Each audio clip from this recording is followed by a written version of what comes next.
नमस्कार, news 18 prime में आप सभी का स्वागत। मैं हूं आपके साथ हेमंत कुमार। रेलवे में जमीन के बदले जमीन घोटाला मामले को लेकर के लालू यादव के परिवार की मुश्किलें कम नहीं हो रही हैं।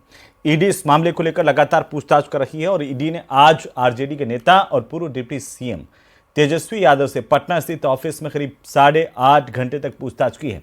तेजस्वी सुबह करीब 11 बजे ईडी के दफ्तर पहुंचे थे, जो शाम को 8 बजे के करीब बाहर निकले। इस दौरान उनसे इस घोटाले से जुड़े कई सवालों के जवाब पूछे गए। इससे पहले 29 जनवरी को आरजेडी सुप्रीमो लालू प्रसाद यादव से ईडी ने पूछताछ की थी और ईडी के अधिकारियों ने लालू यादव से करीब 9 घंटे तक सवाल जवाब किए थे। केंद्रीय जांच एजेंसी ने 19 जनवरी को लालू यादव और उनके बेटे तेजस्वी यादव से पूछताछ के लिए नया समन जारी किया था। इस मामले को लेकर राजद के दोनों नेताओं से पूछताछ के लिए दिल्ली से ईडी के अधिकारियों की एक टीम रविवार को पटना पहुंची थी। तेजस्वी से ईडी ने कई सवाल पूछे कि आपकी कंपनी क्या काम करती है। मसलन यह भी पूछा कि कंपनी से आपका सरोकार क्या है।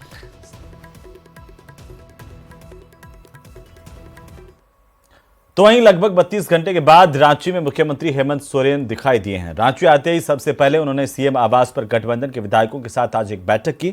इस बैठक के बाद हेमंत सोरेन अपने पिता शिबू सोरेन से मिलने उनके आवास पर पहुंचे, उनका आशीर्वाद लिया और इसके बाद बापू वाटिका गए। वहां पर महात्मा गांधी को भी नमन किया और इसी दौरान सीएम हेमंत सोरेन के साथ उनकी पत्नी कल्पना सोरेन भी मौजूद रही।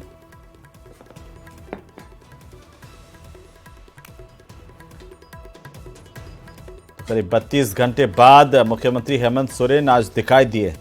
उन्होंने बैठक की। कल ईडी के सामने जाकर के अपना बयान दर्ज करवाएंगे।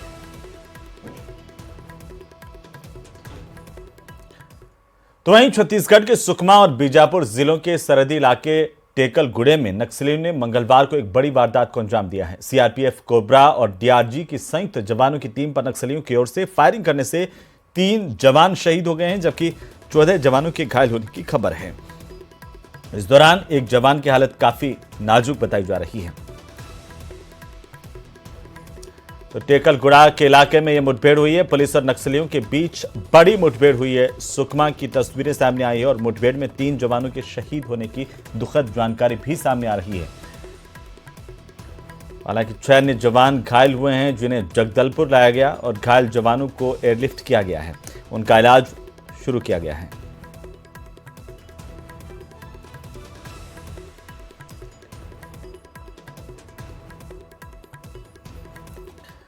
तो वहीं अलवर के नौगांव थाना इलाके में मंगलवार की शाम को भीषण सड़क हादसा हुआ। इस हादसे में बाड़मेर के पूर्व सांसद और पूर्व विधायक मानवेंद्र सिंह जसोल और उनका बेटा घायल हुए हैं, जबकि उनकी पत्नी चित्रा सिंह की मौत हो गई।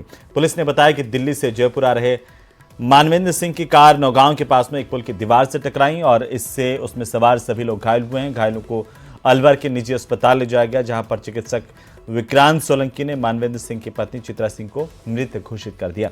उन्होंने बताया कि मानवेंद्र सिंह और उनके बेटे हमीर सिंह का इलाज चल रहा है। पुलिस के मुताबिक हादसे के बारे में मानवेंद्र सिंह के परिजनों को सूचित किया गया है। तो खुसपुरी गांव के पास यह भीषण हादसा हुआ है। ड्राइवर तो बिल्कुल, इसमें जो 4 व्यक्ति थे उनमें से ड्राइवर तो बिल्कुल ठीक है और मानवेंद्र सिंह जी उनके चेस्ट में इंजरी लगी है, रिब फ्रैक्चर्स हुए हैं और न्यूमोथोरैक्स हुआ है, तो उसका इलाज चल रहा है। उसमें ट्यूब डाल दी गई है और ब्लड की कमी है, थोड़ी बहुत तो ब्लड भी उसमें से चढ़ाया जा रहा है और आउट ऑफ डेंजर अभी लग रहे हैं, लेकिन अभी ऑब्जर्व करना पड़ेगा कि आगे कोई डेवलपमेंट तो नहीं होता है। बाकी हेड इंजरी भी नहीं है।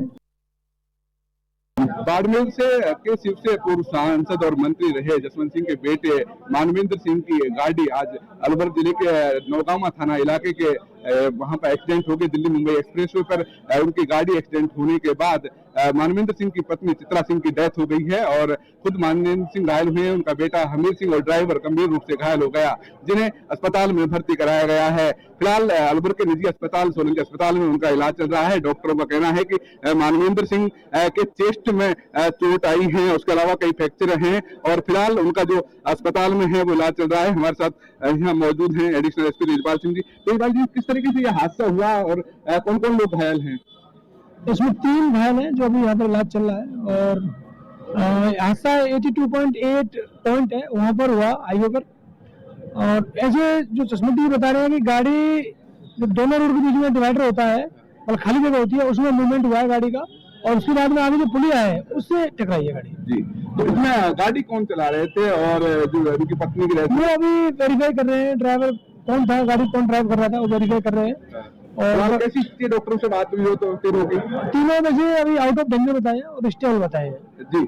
तो जिस तरीके से तेजपाल सिंह का कहना है कि जो घायल हैं तीनों, उनकी स्थिति है वो सामान्य है, और घायलों का जो है अलवर के जो निजी अस्पताल है, सोलंकी अस्पताल, वहां पर इलाज जारी है। वहां जो डॉक्टर है जो सोलंकी जी, उनका कहना है कि मानवेंद्र सिंह को चोट लगी है। उसके अलावा अभी यहाँ ज्ञानदेव आहूजा जी आए हैं, उनसे बात करते हैं। ज्ञानदेव जी, आप मिलकर आए, किस तरीके की स्थिति है, डॉक्टरों ने क्या बताया है?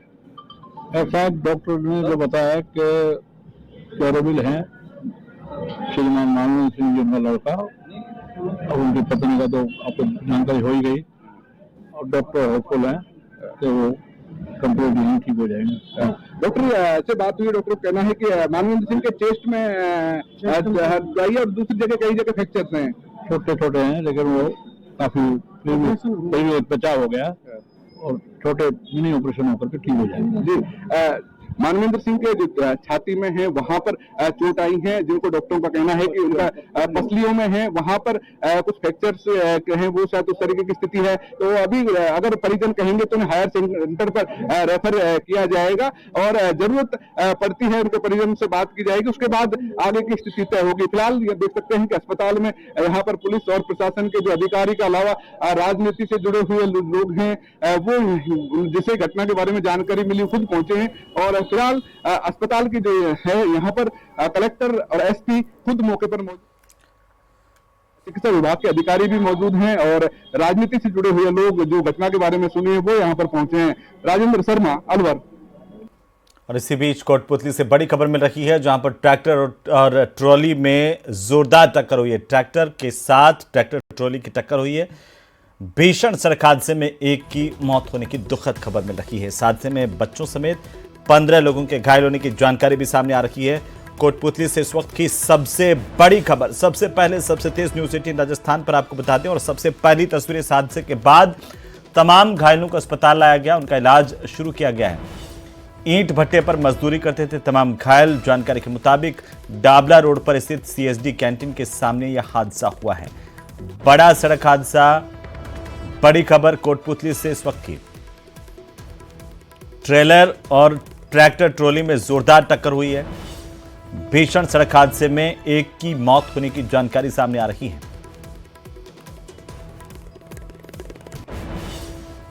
तो वहीं समाजवादी पार्टी ने लोकसभा चुनाव की पहली लिस्ट जारी कर दी। इस लिस्ट में 16 उम्मीदवारों के नाम हैं, और इस बार डिंपल यादव मैनपुरी से चुनाव लड़ेंगे इस लिस्ट के मुताबिक।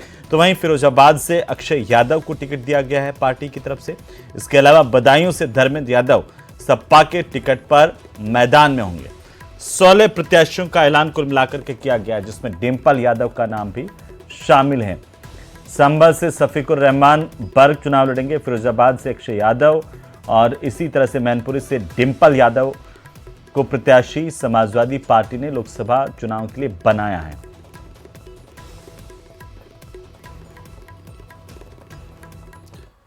तो वहीं राजस्थान विधानसभा में आज जमकर सियासी वार पलटवार का खेल खेला गया। शुरुआत नेता प्रतिपक्ष टीकाराम जूली ने की, जिसके बाद बारी आई मुख्यमंत्री भजनलाल शर्मा की। सीएम ने एक एक करके हर सवाल के तीखे जवाब दिए। इस खास रिपोर्ट में देखिए। गांधी वाला ये बर्दाश्त नहीं होगा। विधानसभा में सियासी संग्राम। माननीय अध्यक्ष जी, ये गलत बात, तो मैं उसके लिए मैं हूं। नेता प्रतिपक्ष के तीखे सवाल। गांधी वाला हिंदुस्तान चाहिए। सीएम का जोरदार पलटवार। सुना है ये किरदार उसके लिए बुना है जो 2014 के बाद में सेठ 100 गुना बना है। ये मैं आपसे कहना चाहूंगा। तस्वीर सियासी तकरार की है, विधानसभा में वार पलटवार की है। मंगलवार को विधानसभा में जमकर हंगामा हुआ और सियासी तीर भी चले। नेता प्रतिपक्ष ने खुलकर बल्लेबाजी की। हर दिशा में जमकर सवाल दागे गए और हर सवाल के बीच में भजनलाल सरकार थी। नेता प्रतिपक्ष टीकाराम जूली ने कांग्रेस सरकार के कामकाज की तारीफ के साथ बोलना शुरू किया और अंत में पर्ची की सरकार तक पहुंच गए। सुना है जलजला आपका खूब है, सुना है जलजला आपका खूब है, देखा है पर्ची से ही आपका वजूद है, देखा है हाकिम की मर्जी से आपका वजूद है, सुना है सोच समझकर पर्ची से ही आपको चुना है, एमपी हरियाणा गुजरात में भी यही खेल सुना है ये किरदार उसके लिए बुना है जो 2014 के बाद में सेठ 100 गुना बना है। ये नेता प्रतिपक्ष टीकाराम जूली के बाद बारी सीएम भजनलाल की थी। कांग्रेस भजनलाल को अनाड़ी खिलाड़ी समझ रही थी, लेकिन जब सीएम ने बोलना शुरू किया तो सबकी पखियां उधेड़ दी। बात कांग्रेस के करप्शन से शुरू हुई और सवाल सीधा भर्ती परीक्षा पर पूछा, जिसके बाद सदन में कांग्रेस ने हंगामा किया क्योंकि इस सवाल ने कांग्रेस के बड़े नेताओं पर प्रहार किया था।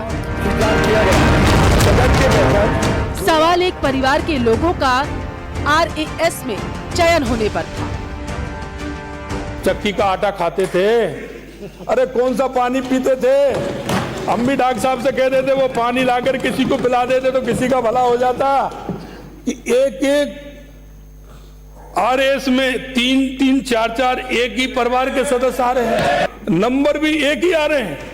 अरे भाई 80 नहीं आए 79 आ जाए किसी का, अरे ज्यादा दिक्कत हो तो 81 कर दो, लेकिन नहीं, पूरे जो कहा वही तो करेगा वो। वही सीएम भजनलाल शर्मा ने खनन माफिया, पेपर लीक, महिला अपराध, भ्रष्टाचार, तुष्टीकरण से राजस्थान को बाहर निकालने की बात कही। सीएम भजनलाल शर्मा ने एक मंझे हुए खिलाड़ी की तरह बल्लेबाजी की और कांग्रेस के उन सभी सवालों का करारा जवाब दिया जो नेता प्रतिपक्ष ने बीजेपी सरकार पर दागे थे। राजस्थान की सरकार ने प्रदेश में ही नहीं पूरे देश के अंदर कलंकित करने का काम किया। हमारी जो पवित्र संस्था RPSC उसको भी तार कर दिया, दागदार कर दिया। अरे हम पढ़ते थे तो देखते थे,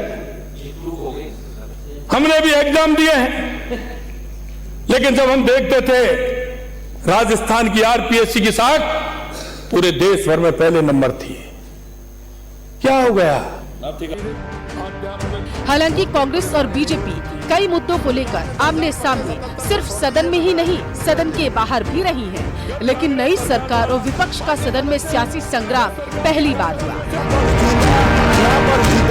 जहां सीएम भजनलाल शर्मा सब पर भारी पड़े। अब बजट सत्र शुरू होगा और उम्मीद नई सरकार के नए रोड मैप पर है।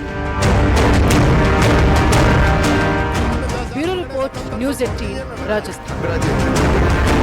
कांग्रेस सरकार द्वारा खनन माफिया को बढ़ावा दिया, जिसके और इसी बीच बड़ी खबर, आज मुख्यमंत्री भजनलाल शर्मा ने विधानसभा में कई बड़े ऐलान किए हैं, जिसमें से एक बड़ा ऐलान यह भी है कि पाक विस्थापित परिवारों को सरकार आवास देगी। राज्य सरकार की तरफ से आवास देने का ऐलान सीएम भजनलाल शर्मा ने आज विधानसभा में किया। तो साथ ही किसानों के लिए सीएम ने कई ऐलान किए हैं, जिनमें प्रति परिवार 8,000 रुपए की किसान सम्मान निधि का ऐलान किया गया। पहली किस्त में सरकार ने 2,000 रुपए की बढ़ोतरी किसान सम्मान निधि में की है। वहीं गेहूं पर MSP पर सरकार बोनस देगी।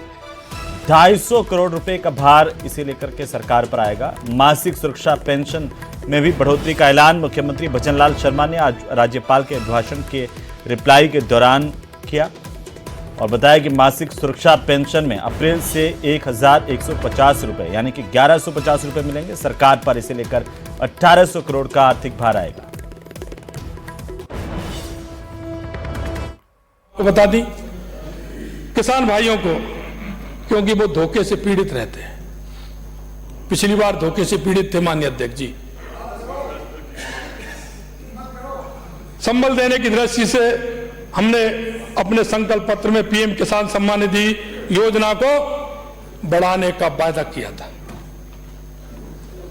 हमने चरणबद्ध तरीके से लिए थे वित्तीय सहायता के प्रति परिवार को 6,000 रुपये वार्षिक से बढ़ा करके हमने 12,000 रुपये का वायदा किया था। रुपये प्रतिवर्ष करने का निश्चित हम इस दिशा में हमने प्रथम चरण में प्रति परिवार दे राशि 6,000 से बढ़ा करके हमने 8,000 रुपये किसान को दिया। ये प्रथम चरण है हमारा। तो वहीं बजट से पहले एक खुशखबरी आई है। वित्त मंत्रालय की ओर से एक रिपोर्ट में ये कहा गया कि 2024-25 वित्त वर्ष में भी जीडीपी ग्रोथ रेट 7% से ज्यादा रह सकती है। ऐसा हुआ तो ये लगातार चौथा साल होगा जब जीडीपी यानी कि विकास दर 7% से ज्यादा होगी। रिपोर्ट देखिए।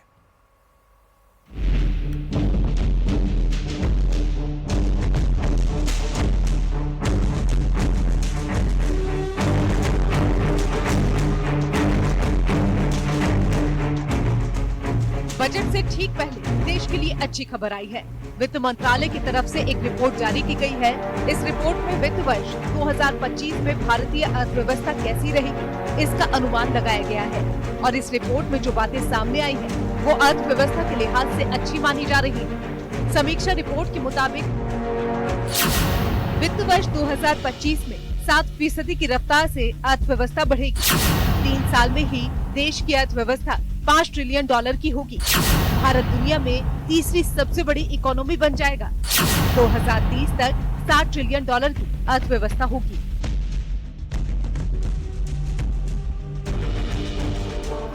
इस समीक्षा रिपोर्ट में फाइनेंस मिनिस्ट्री की तरफ से दावा किया गया है कि चालू वित्त वर्ष और आने वाले वित्त वर्ष में अर्थव्यवस्था 7% की रफ्तार से बढ़ेगी, यानी कि तेज विकास की रफ्तार जारी रहेगी। तो वही कहा गया है कि साल 2030 तक भारत $60 ट्रिलियन जीडीपी वाला देश बन सकता है। मंत्रालय को उम्मीद है कि लगातार सुधारों से 2030 तक भारतीय अर्थव्यवस्था $7 लाख करोड़ की हो सकती है। भारत अगले 3 साल में $5 लाख करोड़ के साथ तीसरी सबसे बड़ी जीडीपी वाला देश बन जाएगा। इकोनॉमी की ग्रोथ बहुत अच्छी होने की संभावना है। देखिए, क्लियरली ये एक्सपेक्ट किया जा रहा है कि $5 ट्रिलियन इकोनॉमी 3 साल में बन जाएंगे। 3rd बिगेस्ट इकोनॉमी बनने की संभावना है। उसके अलावा $7 ट्रिलियन इकोनॉमी 2030 तक बनने की संभावना है। ये जो आर्थिक सुधार हुए हैं, इकोनॉमिक रिफॉर्म्स हुए हैं, उसकी वजह से इकोनॉमी बहुत अच्छी ग्रोथ कर रही है। वित्त मंत्रालय की रिपोर्ट में बताया गया है कि पिछले 10 साल में किस तरह देश में तेजी से विकास हुआ है। 10 साल पहले भारत मौजूदा बाजार कीमतों पर $1.9 ट्रिलियन की अर्थव्यवस्था के साथ दुनिया की 10वीं सबसे बड़ी अर्थव्यवस्था था। वहीं आज ये $3.7 ट्रिलियन जीडीपी के साथ 5वें पायदान पर पहुंच चुका है।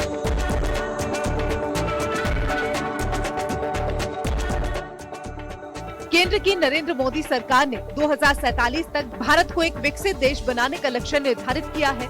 रिपोर्ट के मुताबिक पिछले 10 सालों में मोदी सरकार ने जो कदम उठाए हैं, अगर उन्हें जारी रखा गया तो 2047 तक देश को विकसित देश बनाने का लक्ष्य हासिल किया जा सकता है। ये भी कहा गया है कि अगर वित्त वर्ष 2025 के लिए अनुमान सही साबित होता है तो कोरोना के बाद ये लगातार चौथा साल होगा जब भारतीय अर्थव्यवस्था की विकास दर 7% से ऊपर रहेगी।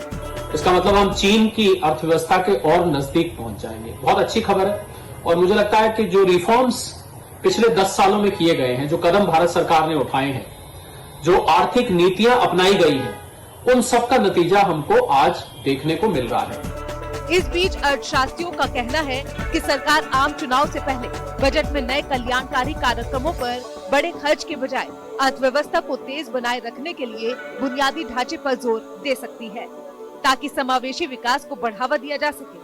माना जा रहा है कि रोजगार बढ़ाने के लिए सरकार बुनियादी ढांचे पर भी भारी खर्च जारी रखेगी।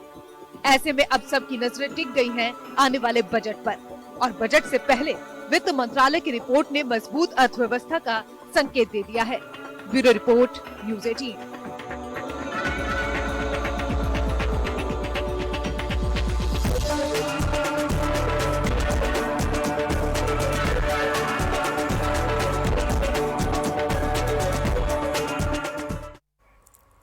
तो चलिए ब्रेक